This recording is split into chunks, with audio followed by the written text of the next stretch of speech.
Invité politique de cette matinale, monsieur Florian Philippot, bonjour. Bonjour. Président des Patriotes, eurodéputé. Diriez-vous, comme Éric Coquerel, qui était hier à votre place, qu'Alexandre Benalla, c'est une personne qui ne compte pas, mais qui est toujours là où il ne faut pas? Oui, moi j'ai le sentiment qu'on nous ment sur cette histoire depuis le début. Ah donc, et pourquoi? Oui, notamment, alors l'Élysée a menti, ment copieusement. Les commissions d'enquête, en réalité, ont été de vastes plaisanteries, de vastes blagues. À l'Assemblée comme au Sénat, un petit peu plus, était un petit peu plus loin, mais enfin pas beaucoup plus. Et là, aujourd'hui, il apparaît, et on nous dit que tout ça est fortuit, n'a aucun rapport. Bon, écoutez, je crois qu'on ne salue pas comme cela par hasard un chef d'État, ce qui a été son cas. Apparemment, il a même fait d'autres voyages où il a vu d'autres chefs d'État africains déjà dans les semaines précédentes. Donc, que sait-il vraiment pour menacer aujourd'hui à ce point l'Élysée, quand même? Que faisait-il menacé? Parce que c'est lui qui aujourd'hui dit qu'il portera plainte contre l'Élysée. Et puis il a dit je vais parler, je ne vais plus me taire. Donc qu'est-ce qu'il sait, qu'est-ce qu'il faisait, qu'est-ce qu'il fait vraiment? Voilà, sortons du mensonge permanent dans cette affaire. Évidemment, on est parti d'un bagagiste, je vous le rappelle. C'est ce que disait à l'époque M. Castaner, il n'était pas encore ministre de l'Intérieur. C'est un simple bagagiste. Puis on nous a expliqué qu'il avait un rôle peut-être un peu plus important, et aujourd'hui on se rend compte qu'il avait peut-être un rôle très important. Et vérifions qu'il n'y a pas de conflit d'intérêts, qu'il n'y a pas de problème d'influence sur la diplomatie française, enfin des choses extrêmement lourdes, extrêmement graves. Cette affaire est loin d'être terminée. Florian Philippot, vous utilisez le mot mensonge sur quoi précisément? Sur les révélations du Monde, y aurait-il mensonge de la part de l'Élysée?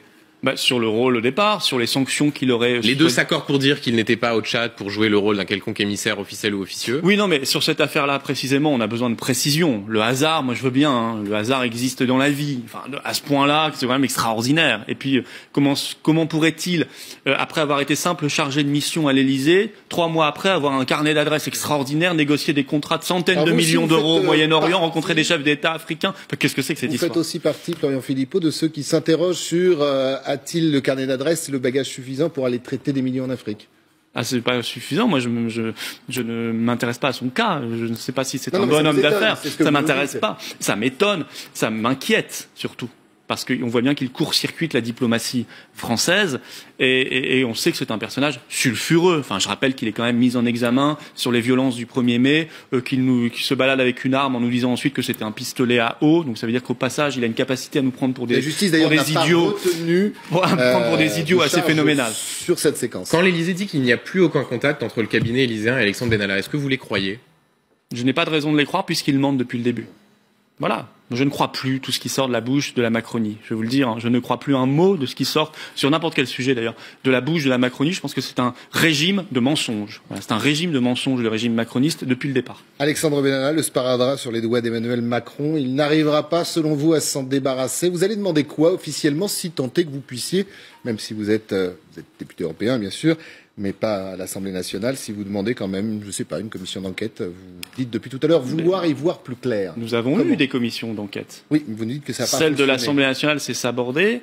Celle du Sénat a été un peu plus courageuse, mais n'est pas allée très loin. J'aimerais que nous ayons, comme dans d'autres pays, comme aux États-Unis, de vraies commissions d'enquête parlementaires où on ose poser les questions, où on ose relancer les gens si on sent qu'ils nous mentent. Parce qu'on n'en est même pas là aujourd'hui en France. Moi, je regardais, comme beaucoup de Français d'ailleurs cet été, en direct les commissions d'enquête, les auditions. Je voyais qu'il y avait des mensonges manifestes ou des versions tellement floues qu'on aurait aimé beaucoup de précision et que les questions de relance ne venaient même pas. Voilà. J'aimerais que nous soyons dans ce type de démocratie où la fonction de contrôle soit exercée réellement. Pour cela, il faudrait, je vais vous dire, la proportionnelle. Parce que ce qui manque beaucoup au Parlement, c'est la représentation de tous les courants d'opinion. Ce qui fait qu'il y a un entre-soi. Et l'entre-soi n'est jamais bon pour le contrôle et pour la démocratie. Alors justement, tous les courants d'opinion, on va y venir à de la politique, de la vraie politique, si tant est qu'on puisse en avoir, sur ce que vous avez annoncé ce matin, la création, je cite, d'une liste hybride mi-patriote, mi-gilet jaune. Vous surfez sur la vague, Florian Philippot? Non, moi vous voyez, je suis depuis le départ avec les gilets jaunes parce que je me sens très à l'aise dans le mouvement, parce que ce sont nos revendications. Je vous donne quelques exemples. L'augmentation du SMIC, moi j'ai mis dans ma charte 300 € sur le mandat. Le référendum d'initiative citoyenne, c'est le point 2 de ma charte. Ma charte, elle date pas d'il y a 3 semaines. Elle a été publiée en novembre 2017, quand j'ai créé les Patriotes, qui sont le plus jeune mouvement politique de France. La revalorisation des retraites. Le Frexit. la sortie de la France de l'Union européenne, qu'on est un peu seul à porter dans la classe politique française quand tous les autres ont renoncé. Et c'est vrai que c'est indispensable pour avoir les avancées sociales et les avancées démocratiques. Dans l'Union européenne, on est bloqué de toutes parts. Donc vous voyez, je me sens très à l'aise dès le 17 novembre, dès l'acte 1, moi j'y étais en gilet jaune.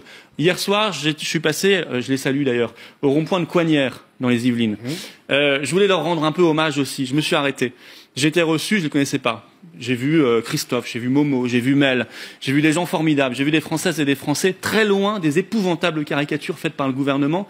C'est la flamme de Coignières, ils tiennent le rond-point, on a parlé de fond, on a parlé politique avec un P majuscule, d'avancée sociale, du référendum d'initiative citoyenne de l'Europe, on a parlé de tout ça. Et ce sont eux qui seront dans votre liste. Comment vous allez la constituer, cette liste? Parce qu'il y a vouloir, il y a pouvoir. Eh ben moi je vais lancer un appel à candidature, un appel aux vrais gilets jaunes.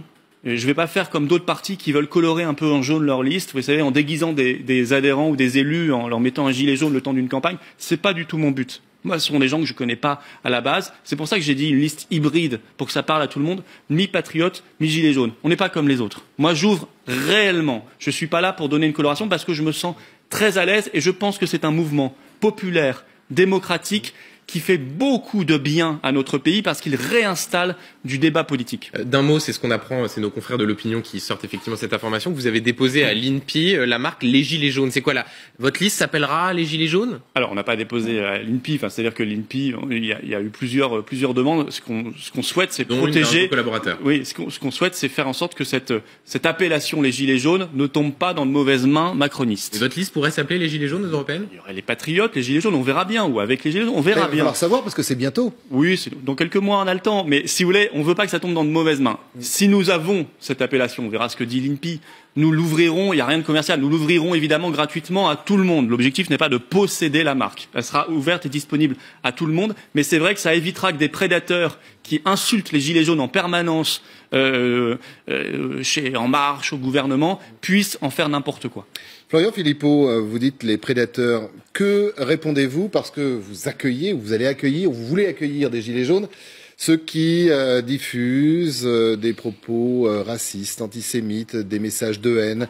Récemment encore, un porte-parole des Gilets jaunes ou autoproclamé qui appelle à une forme de révolution, qui en appelle à l'armée et à la guerre civile. Cela, c'est dans votre liste, c'est en dehors, vous allez faire le ménage, vous allez dire clairement à un moment donné, il faut arrêter? Mais vous voyez, bien sûr que ces gens-là ne seront évidemment pas sur notre liste, mais vous voyez pourquoi je voulais leur rendre hommage, pourquoi j'ai parlé évidemment de personnes, j'ai cité les prénoms à Coignières, parce que ces gens-là sont une ultra-minorité, et que je condamne. Vous savez, les Patriotes, c'est un mouvement parfaitement républicain, parfaitement démocratique, qui rallie des gens de gauche, du centre, de droite. C'est pour ça qu'il est très à l'aise dans le mouvement d'ailleurs. Et on l'a constitué comme cela. Moi, je condamne l'antisémitisme, le racisme, la violence. Mais ça, c'est une ultra-minorité, montée en épingle par le gouvernement parce que ça lui donne un prétexte pour condamner des millions et des millions de Français. Parce que les Gilets jaunes, c'est pas que les gens sur les ronds-points ou dans les manifestations le samedi. Les Gilets jaunes, c'est aussi ces millions de Français qui les soutiennent, qui klaxonnent quand ils passent à côté du rond-point. J'en ai vu tellement hier, qui apportent à manger, qui apportent un peu de café, qui ont le gilet dans la voiture. Les porte-parole autoproclamés. Mais oui, et puis il y a certains porte-parole autoproclamés qui se sont un peu dévoyés, qui vont à la soupe aujourd'hui. Madame Jacqueline Moureau ou d'autres qui aujourd'hui trahissent clairement la cause de départ. Voilà. Et ça, c'est pas bien. Ça, c'est de la vieille politique. Parce qu'elle aussi veut faire une liste pour les européennes. Non, parce que quand on se dit, non, parce que quand on apparaît en permanence à côté du Premier ministre, ça devient louche. Et quand on dit que le mouvement doit s'arrêter, qu'on a obtenu ce qu'on voulait, c'est qu'on est passé de l'autre côté de la barrière. Florian Philippot, vous avez dit tout à l'heure, à juste titre, on est assez seul à soutenir la sortie de la France de la zone euro, donc le Frexit. Ouais. Vous avez mentionné dans votre message de soutien aux Gilets jaunes la sortie de l'euro comme un moyen pour en finir avec la crise. J'ai pas bien vu le rapport. Quel est le rapport? Mais la sortie de l'Union européenne est indispensable, donc de l'euro aussi, oui. Le rapport, c'est très simple, c'est que par exemple, vous avez vu la Bundesbank il y a quelques jours qui a déclaré que les mesures annoncées par Emmanuel Macron, qui sont pourtant des mesurettes en réponse aux Gilets jaunes, devaient rester impérativement dans les règles budgétaires européennes. Je le cite. Vous avez vu le commissaire allemand de la Commission européenne qui a dit de la même manière il y a quelques jours qu'il demandait des sanctions contre la France à cause de ces mesurettes. Donc imaginez si on augmentait vraiment les retraites et les salaires, ce que ça donnerait. Dans ce système européen, Il n'y a pas de social, il n'y a pas de démocratie possible. Même le référendum d'initiative citoyenne, vous savez, c'est un référendum déclenché par les gens eux-mêmes. Il serait complètement cadré par les traités et les directives européennes. On dirait, vous n'avez pas le droit de poser telle question parce que de toute façon, il y a une directive qui l'interdit. Vous n'avez pas le droit de poser telle question parce qu'il y a un traité qui l'interdit. Sur la question du carburant, vous n'êtes pas sans savoir qu'un euro fort, ça limite l'évolution à la hausse du prix du pétrole. Ça, c'est ce qu'on nous... c'est mathématique. Oui, mais ça, c'est faux. Je veux dire, c'est faux parce que l'essentiel du prix à la pompe, ce sont des taxes. Donc en fait, le coût de la monnaie a un impact absolument dérisoire sur ce qu'on paye à la pompe. Ce qui compte, ce sont les taxes. Il faut baisser ces taxes impérativement et surtaxer les grandes compagnies pétrolières et gazières qui ne payent pas d'impôts, qui ne payent pas assez d'impôts en France, de la même manière qu'il faut rétablir évidemment l'ISF. Ça ferait 4 milliards d'euros de recettes supplémentaires, ce qui nous permettrait, ainsi que l'exit tax, 4 milliards de plus, ce qui nous permettrait largement de financer cette baisse des taxes des carburants. Si on était au franc, néanmoins, la hausse du prix du pétrole, on se la prendrait... non, si nous avions une nouvelle... que les Français se souviennent, quand on était au franc, on n'avait pas de pétrole plus cher. Que les Français sachent que si nous avons une nouvelle monnaie nationale, nous pourrons relancer notre industrie, nous pourrons relancer le pouvoir d'achat parce qu'on cessera de subir une monnaie qui est absolument pas adaptée à l'économie française. Florent Philippot, vous dites je suis les Gilets jaunes, je suis la liste, ou en tout cas le parti qui représente le mieux les Gilets jaunes, et pourtant, sondage Odoxa, eh bien on voit qu'il y a une principale bénéficiaire de cette crise sociale, c'est Marine Le Pen. Vous êtes vous à 1%. Comment est-ce que vous expliquez que le Rassemblement national, eh bien, soit le parti qui capitalise le plus pendant cette crise sociale? Mais attendez. Nous avons un an d'existence. Vous me parlez d'un parti qui en a 45, qui s'est présenté 8 fois à l'élection présidentielle, dont Marine Le Pen 2 fois. Bon, donc on part pas du tout de la même base. Moi, je pense que les sondages de décembre n'ont rien à voir avec les résultats de mai dans les urnes aux élections européennes. Et je pense, voilà, le débat va faire les choses. Le débat va faire avancer. Est-ce qu'on veut le Frexit, la sortie de la France de l'Union européenne ou pas? Nous, on veut. Le Rassemblement national ne veut plus. Mélenchon ne veut pas.